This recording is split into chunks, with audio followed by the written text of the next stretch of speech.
आज हम जानेंगे कि आईपीओ क्या है।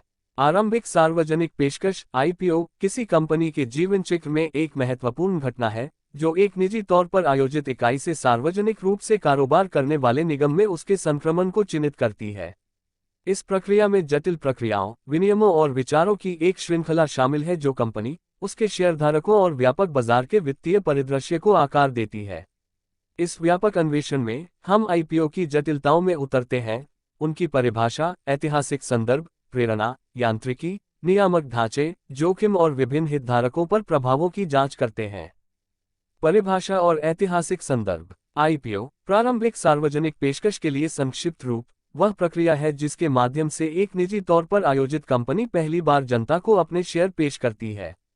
सार्वजनिक स्टॉक एक्सचेंज पर अपने शेयरों को सूचीबद्ध करके कंपनी निवेशकों को व्यवसाय में स्वामित्व हिस्सेदारी खरीदने और बेचने में सक्षम बनाती है।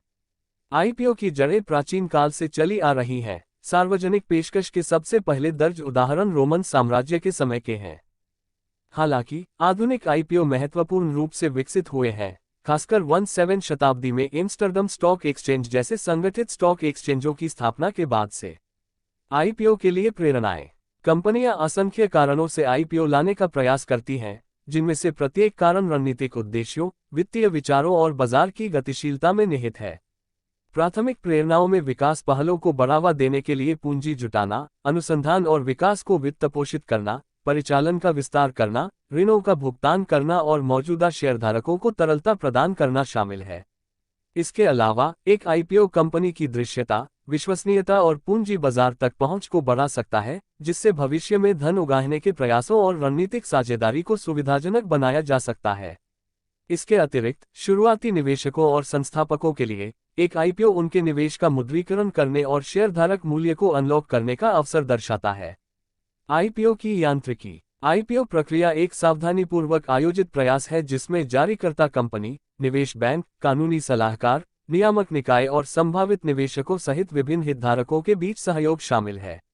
यात्रा आमतौर पर अंडरराइटर्स के चयन के साथ शुरू होती है। निवेश बैंक पेशकश की संरचना करने, शेयरों का मूल्य निर्धारण करने और निवेशकों को वितरण के समन्वय के लिए जिम्मेदार होते हैं। इसके बाद कंपनी संयुक्त राज्य अमेरिका में प्रतिभूति और विनिमय आयोग (SEC) जैसे संबंधित नियामक प्राधिकरण के साथ एक पंजीकरण विवरण दाखिल करती है, जिसमें उसके व्यवसाय संचालन, वित्तीय प्रदर्शन, जोखिम और कॉर्पोरेट प्रशासन प्रथाओं के बारे में व्यापक जानकारी का खुलासा होता है। विनियामक अनुमोदन प्राप्त करने पर कंपनी एक व्यापक रोड शो शुरू करती है, जिसके दौरान इसकी प्रबंधन टीम निवेश थीसिस प्रस्तुत करने, पूछताछ को संबोधित करने और बाजार की भावना को मापने के लिए संस्थागत निवेशकों से मिलती है। समवर्ती रूप से हामीदार कंपनी के मूल्यांकन, उद्योग की गतिशीलता, तुलनीय सहकर्मी समूह विश्लेषण और मौजूदा बाजार स्थितियों जैसे कारकों के आधार पर आईपीओ मूल्य निर्धारित करते हैं। अंत में आईपीओ के दिन कंपनी के शेयर निर्दिष्ट स्टॉक एक्सचेंज पर कारोबार करना शुरू करते हैं, जो पेशकश प्रक्रिया की परिणति और सार्वजनिक रूप से कारोबार करने वाली इकाई के रूप में इसकी यात्रा की शुरुआत का प्रतीक है। नियामक ढांचा। आईपीओ निवेशकों के हितों की सुरक्षा, पारदर्शिता सुनिश्चित करने और पूंजी बाजार की अखंडता को बनाए रखने के लिए डिजाइन किए गए एक व्यापक नियामक ढांचे के अधीन है। संयुक्त राज्य अमेरिका में 1933 का प्रतिभूति अधिनियम प्रतिभूतियों के जारी करने और वितरण को नियंत्रित करता है, जिससे कंपनियों को SEC के साथ अपनी पेशकश पंजीकृत करने और संभावित निवेशकों को सामग्री जानकारी का सटीक और समय पर प्रकटीकरण प्रदान करने की आवश्यकता होती है। इसके अतिरिक्त प्रतिभूति एक्सचेंज बाजार की अखंडता को बनाए रखने और निवेशक हितों की रक्षा के लिए लिस्टिंग मानकों और अनुपालन आवश्यकताओं को लागू करते हैं। आईपीओ प्रक्रिया के दौरान कंपनियों और हामीदारों को कड़े नियामक दिशानिर्देशों का पालन करना होगा, जिसमें प्रोस्पेक्टस का प्रावधान, आवधिक फाइलिंग और कॉर्पोरेट प्रशासन मानकों का पालन शामिल है। इसके अलावा नियामक प्राधिकरण धोखाधड़ी वाली गतिविधियों का पता लगाने, प्रतिभूति कानूनों के अनुपालन को लागू करने और बाजार की स्थिरता को कमजोर करने वाले प्रणालीगत जोखिमों को कम करने के लिए कठोर निरीक्षण तंत्र का इस्तेमाल करते हैं। जोखिम और विचार। जबकि आईपीओ कंपनियों और निवेशकों के लिए समान रूप से आकर्षक अवसर प्रदान करते हैं, उनमें अंतर्निहित जोखिम और विचार शामिल होते हैं जो सावधानीपूर्वक मूल्यांकन और रणनीतिक योजना की आवश्यकता होती है। जारी करने वाली कंपनियों के लिए सार्वजनिक स्वामित्व में परिवर्तन, बढ़ी हुई जांच, नियामक अनुपालन बोझ और शेयरधारकों के प्रति जवाबदेही का परिचय देता है, जो निर्णय लेने के लचीलेपन में बाधा डाल सकता है और दीर्घकालिक रणनीतिक उद्देश्यों में बाधा उत्पन्न कर सकता है। इसके अलावा आईपीओ प्रक्रिया में पर्याप्त लागत शामिल होती है, जिसमें अंडरराइटिंग शुल्क, कानूनी खर्च और चल रहे अनुपालन दायित्व शामिल हैं, जो शेयरधारक मूल्य को कम कर सकते हैं और वित्तीय संसाधनों पर दबाव डाल सकते हैं। निवेशक के दृष्टिकोण से आईपीओ अवसर और चुनौतियां दोनों प्रस्तुत करते हैं, क्योंकि वे आशाजनक विकास संभावनाओं और नवीन व्यवसाय मॉडल तक पहुंच प्रदान करते हैं, लेकिन निवेशकों को बाजार की अस्थिरता, मूल्यांकन अनिश्चितताओं और तरलता बाधाओं का भी सामना करते हैं। इसके अलावा नई सूचीबद्ध कंपनियों के बाद के प्रदर्शन में व्यापक आर्थिक कारकों, उद्योग की गतिशीलता, प्रतिस्पर्धी दबाव और कंपनी विशिष्ट विकास के जवाब में काफी उतार चढ़ाव हो सकता है, जिसके लिए विवेकपूर्ण जोखिम प्रबंधन रणनीतियों और दीर्घकालिक निवेश क्षितिज की आवश्यकता होती है।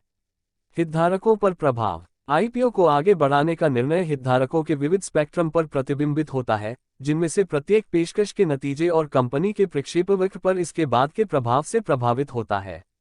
संस्थापकों और शुरुआती निवेशकों के लिए आईपीओ एक महत्वपूर्ण क्षण का प्रतिनिधित्व करता है, जो वर्षों की कड़ी मेहनत, समर्पण और उद्यमशीलता की दृष्टि की परिणति का प्रतीक है। वित्तीय विचारों से परे, संस्थापकों को संगठन के भीतर अपनी भूमिका, रणनीतिक दिशा और कंपनी के मिशन और मूल्यों के संरक्षक के रूप में विरासत के संबंध में अस्तित्व संबंधी प्रश्नों का सामना करना पड़ सकता है।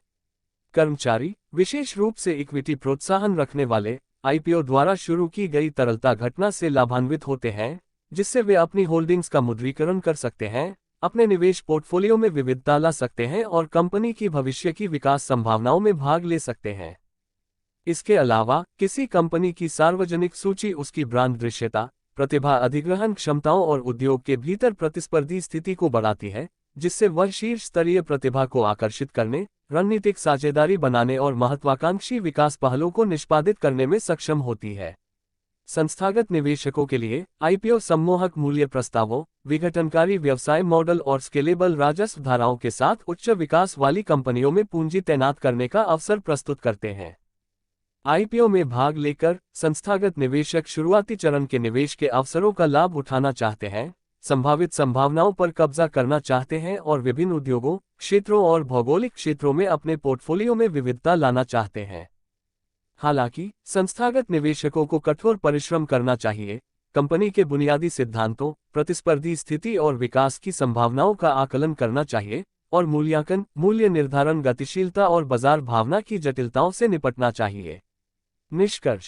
अंत में, प्रारंभिक सार्वजनिक पेशकश आईपीओ एक परिवर्तनकारी मील का पत्थर है जो कॉर्पोरेट परिदृश्य को नया आकार देता है, बाजार की गतिशीलता को फिर से परिभाषित करता है और वित्तीय पारिस्थितिकी तंत्र में हितधारकों के लिए मूल्य को अनलॉक करता है।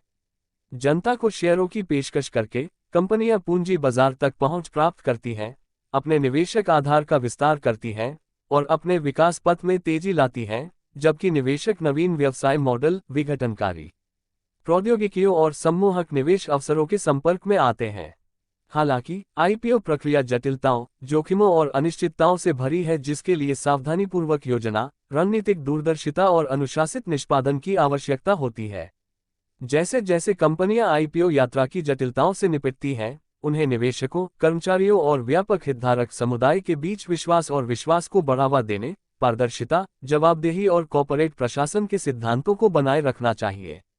अंततः आईपीओ की सफलता रणनीतिक उद्देश्यों के संरेखन, विवेकपूर्ण जोखिम प्रबंधन और दीर्घकालिक मूल्य निर्माण के प्रति अटूट प्रतिबद्धता, वैश्विक अर्थव्यवस्था में सतत विकास, नवाचार और समृद्धि को चलाने पर निर्भर करती है। आज के लिए बस इतना ही, मिलते हैं अगले वीडियो में।